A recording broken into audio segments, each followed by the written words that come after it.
conclusion, reading is one of the four language skills and most important skill in language learning. It is a crucial skill for students of English as a foreign language. Being able to read as well as to write enables the students to speak more communicatively, which is the main goal of language learning. The teaching of reading as a foreign language or EFL reading in Indonesia can be generally included in the teaching of reading comprehension. Types of reading. The first is extensive reading. Extensive reading is reading to understand the general meaning of text. It usually means silent reading, and extensive reading enables learners to achieve their advanced by reading either in class or at home. Through sustained silent reading or SSR. The second is intensive reading. Intensive reading is reading carefully to remember the details and understand all the words and meanings. This is the type of reading that is most often taught and used in schools. Then, reading strategies. The first is bottom-up strategies. Bottom-up strategies is based on the our brain idea, the meaning construct by working the letter to words to sentence. This strategy focuses on simplifying the text, building vocabulary, analyzing words and sentences. The second is top-down strategies. Top-down strategies emphasize the importance of prior experiences and background knowledge in understanding. In this strategy, the reader must have knowledge and language skills. The last one is interactive strategies. Interactive strategies suggest that the process of reading is initiated by encoding letters and words and by formulating hypotheses about meaning. Interactive strategies in reading require both bottom-up and top-down strategies in combination. Reading skills. The first is word and text skills. Word and text skills or mechanic skills are the skills that are needed to transfer orthographic symbol into language. Sub-skill in this category like syllables, word boundaries, upper and lower case letters. Second is comprehensive skills. Comprehensive skills are skills where the reader uses his background knowledge and context to understand what is read. Skill in this category can be grammatical competencies, knowledge of how the language is built up, applied metacognitive knowledge. The third is fluency skills. Fluency skills mean the ability to read large sequences of a text without being interrupted. This interruption often occurs because the reader has to spell difficult words or because he does not understand certain words or parts of the text and reads over again. The last one is critical reading skills. Reading skills are meant the ability to analyze and evaluate one's read. So skill in this category can be recognizing arguments, the ability to discuss pros and cons, seeing the cause and effect. Next is technique of reading. Reading for information. In reading for information or search reading, readers try to find information to meet certain purposes that have been determined before. The second is mapping. Mapping is to identify the meaning of text features. When readers actually see ways their ideas connect to the text, they begin to think more creatively. Mapping can be done before and after the reading process takes place. Mapping before reading can activate the reader's schemata about the text being read, and mapping after reading can help the reader to process information more quickly. Third is skimming.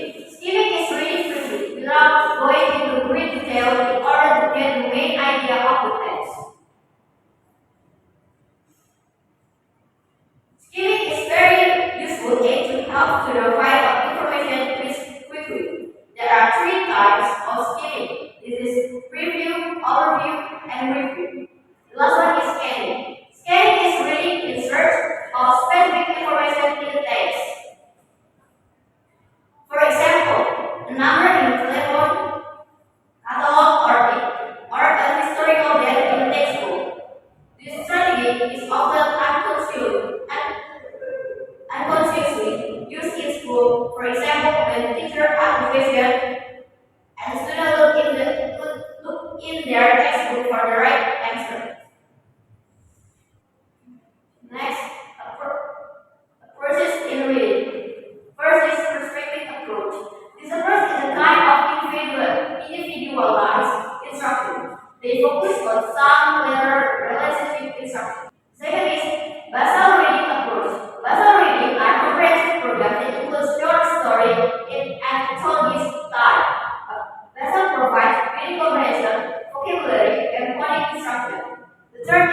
famous experience approach.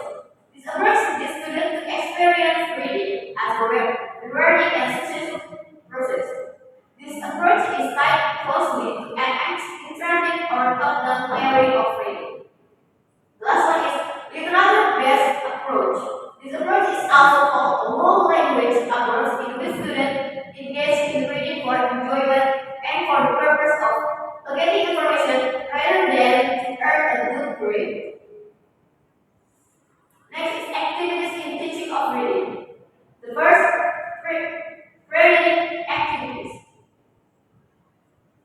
Reading activities are instructional activities carried before students conduct the real reading activities. The second is during or while reading activities. During or while reading activities are instructional activities that are going on while reading activities are happening. For example, teacher asks students to find specific information or summarize.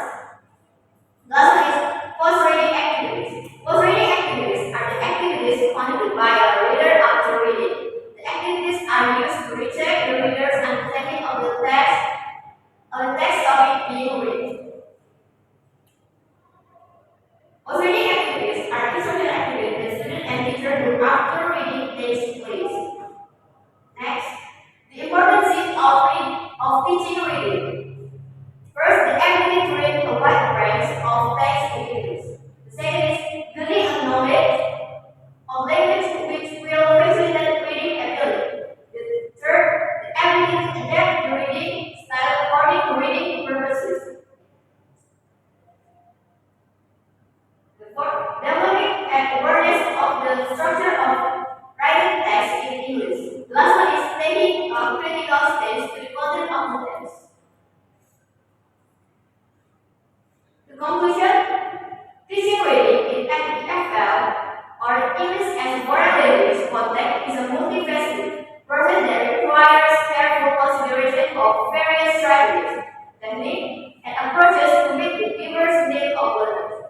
Reading is a fundamental skill that not only enhances student language ability but also fosters their overall cognitive development and critical thinking skills.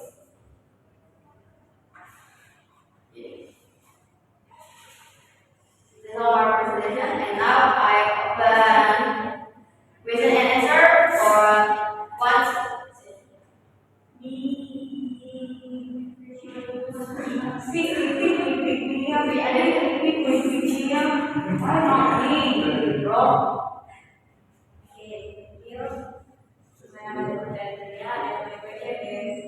What are the main challenges in teaching reading to EFL students? Me, pick me, choose me,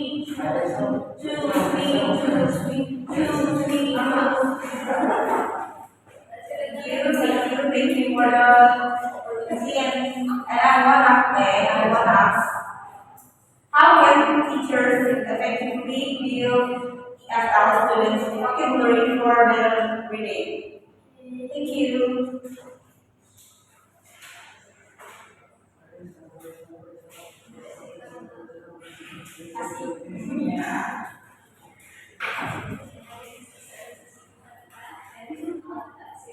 How can reading strategies develop effectively to EFL study? How can reading strategies develop effectively to EFL study?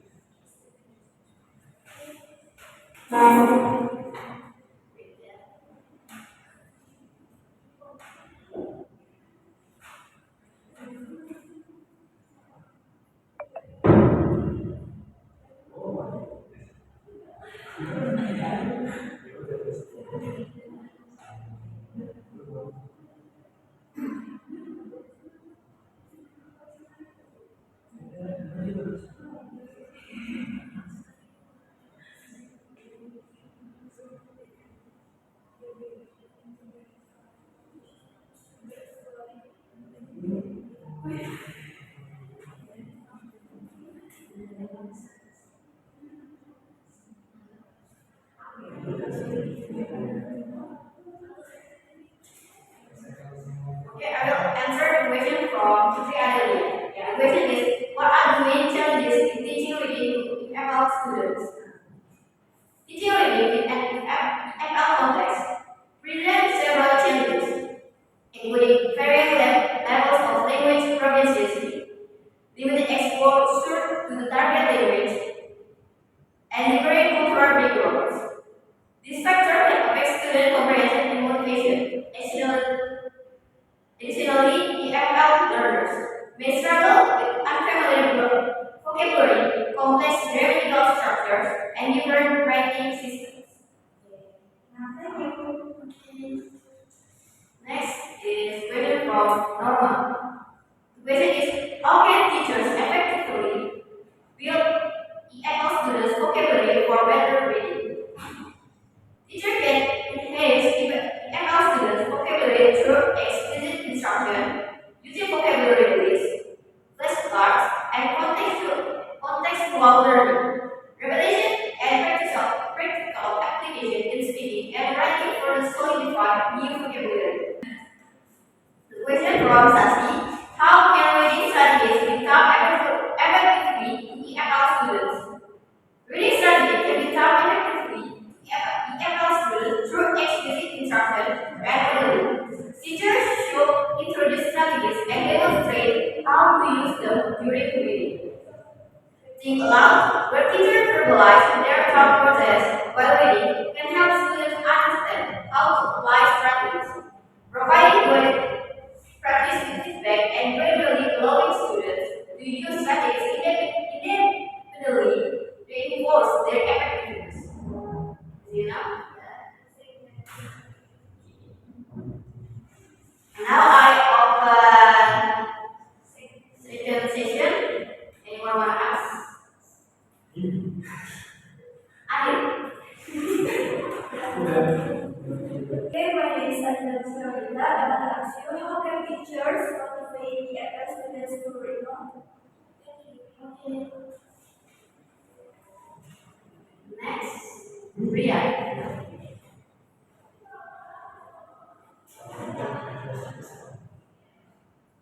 Alright, my name is Manfred Gawat. I want to ask you, why should EFL teachers correspond to set personal individuals?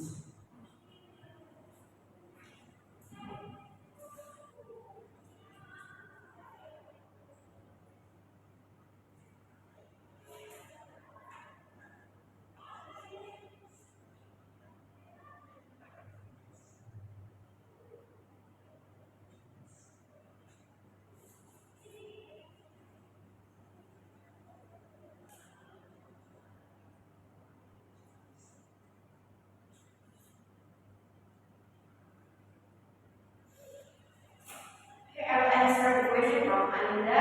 The question is, how can teachers motivate the EFL students to read more? Motivating the EFL students to read more can be achieved by selecting texts that are relevant and interesting to their readers. Teachers should offer a variety of reading materials, including stories, articles, and digital content that align with student interests and proficiency levels.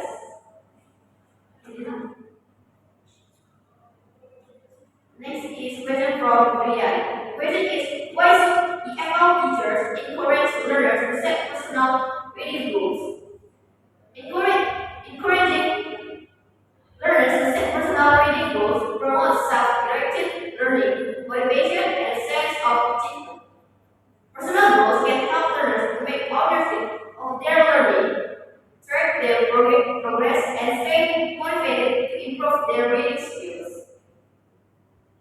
Is it enough? Okay, that's our presentation.